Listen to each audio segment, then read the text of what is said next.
مرکزی جماعت اہل سنت کے ناظم مالیات حضرت صاحبزادہ غلام صدیق صاحب اور مختصر سا پیغام مجھے اور آپ کو سناتے ہیں۔ حضرت مولانا صاحبزادہ غلام صدیق صاحب، ناظم مالیات، مرکزی جماعت اہل سنت پاکستان۔ زیادہ نہیں ہوتا۔ مشائخ عظام، علماء کرام، حاضرین کرام، السلام علیکم ورحمۃ اللہ وبرکاتہ۔ یہاں بیٹھ کے میں نے جو کچھ کانوں سے سنا وہ میرے دل میں تھا، اور جو میرے دل میں ہے وہی میری زبان پر ہوگا۔ حضرات گرامی، یہاں پر بیان فرمایا گیا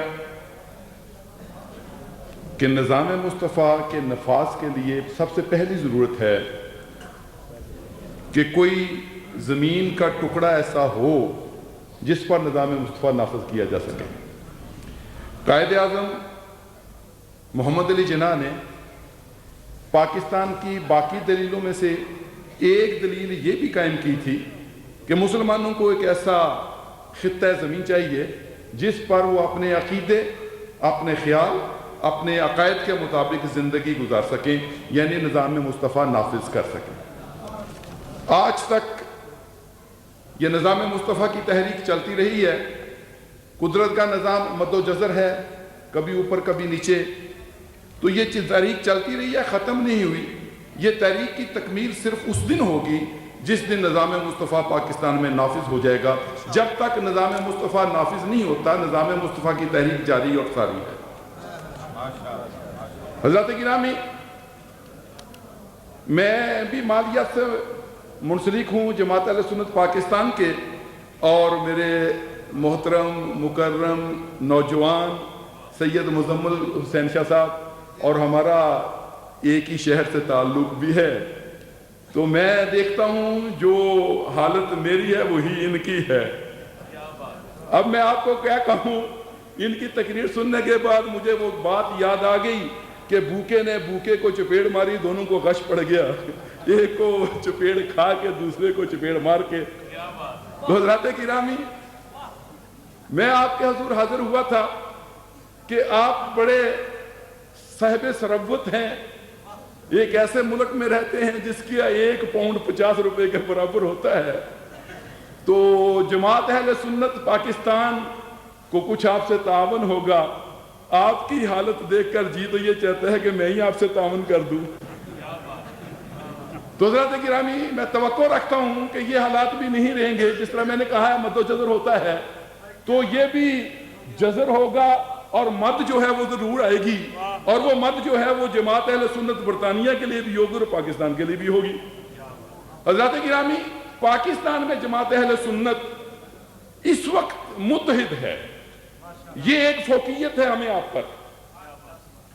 وہاں پر کوئی ایک ایسا عالم نہیں ہے، کوئی ایسا شیخ نہیں ہے، کوئی ایسا اہل سنت کا فرد نہیں ہے جو موجودہ اہل سنت جماعت کے ساتھ متفق اور متحد نہیں ہے۔ یہ ہماری خوش قسمتی ہے کہ ہم اس وقت نہایت ہی اتفاق اور اتحاد کی فضا میں کام کر رہے ہیں، اور جب اتحاد اور اتفاق ہوتا ہے تو اللہ تعالیٰ ضرور برکت عطا فرماتا ہے۔ یہی بات ہے کہ اگست 94 میں حلف لیا، اور اب ایسے لگتا ہے کہ وہاں جماعت ہی جماعت ہے اور کوئی ہے ہی نہیں۔ اور حضرات گرامی، یہ حقیقت ہے کہ اہل سنت کی اکثریت ہے، یہ حقیقت ہے، صرف تھوڑے سوئے ہوئے ان کو جگا لو۔ جب یہ جاگ گئے تو ان کا ایک نعرہ، جب نعرہ رسالت لگے گا اور اس کی آواز آئے گی یا رسول اللہ، تو پھر کملی والا جو ہے وہ بھی مدد کرے گا، اللہ بھی مدد کرے گا، اور مسلمان سارے کے سارے مدد پر آ جائیں گے۔ اللہ اکبر، یا رسول اللہ، یا رسول اللہ۔ حضرات گرامی، پاکستان دنیا میں واحد ملک ہے جس کو میں اسلامی ملک کہتا ہوں۔ کوئی عربی ملک ہے، کوئی افریقی ملک ہے، کوئی ایشین ملک ہے، کوئی یورپین ملک ہے۔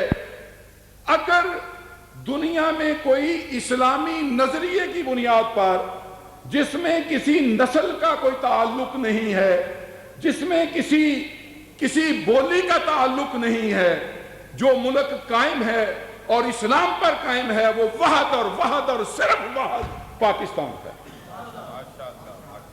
اور حضرات گرامی، میں یہ بھی آپ کو یقین دلاتا ہوں، ویسے مجھے یہ ضرورت نہیں ہے، آپ خوب سارے پاکستانی ہیں، کہ وہاں کا عام آدمی آج بھی 100% سے زیادہ، اگر 200% کہیں یا 500% کہیں یا 1000%، جتنے فیصد آپ سوچ سکتے ہیں اس سے زیادہ بڑا مسلمان ہے۔ عام آدمی اگر خرابی کہیں آئی ہے تو وہ وہاں آئی ہے جہاں ساری خرابیوں کی جڑ ہے۔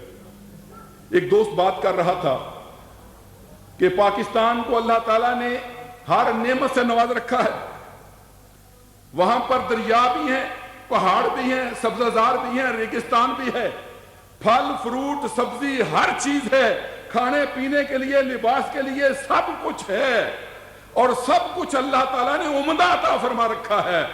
اور اگر کوئی سب سے بری چیز اللہ تعالیٰ نے عطا فرما رکھی ہے تو وہ بھی پاکستان کو ہے، اور وہ لوگ ہیں جن کے حوالے آج تک اقتدار ہوتا رہا ہے۔ یہ کوئی کسی ایک کے خلاف نہیں ہے، یہ شروع سے قائد اعظم محمد علی جناح، وہ ان کی نیکی ان کے کام آ گئی کہ وہ جلدی چلے گئے اور وہ اس لسٹ میں سے خارج ہو گئے ہیں، ورنہ اس کے بعد سے آپ دیکھتے ہیں تو یہ ایک عنصر جس دن ہمیں اچھا مل گیا، جس طرح یہاں کہا گیا ہے کہ بھی ہمارے لیڈرشپ جو ہے وہ لوگ ہونے چاہیے جو مسلمان ہوں، جو اسلام کو جانتے ہوں، جو قرآن کو جانتے ہوں، جو حدیث کو جانتے ہوں، جو مصطفیٰ کو پہچانتے ہوں۔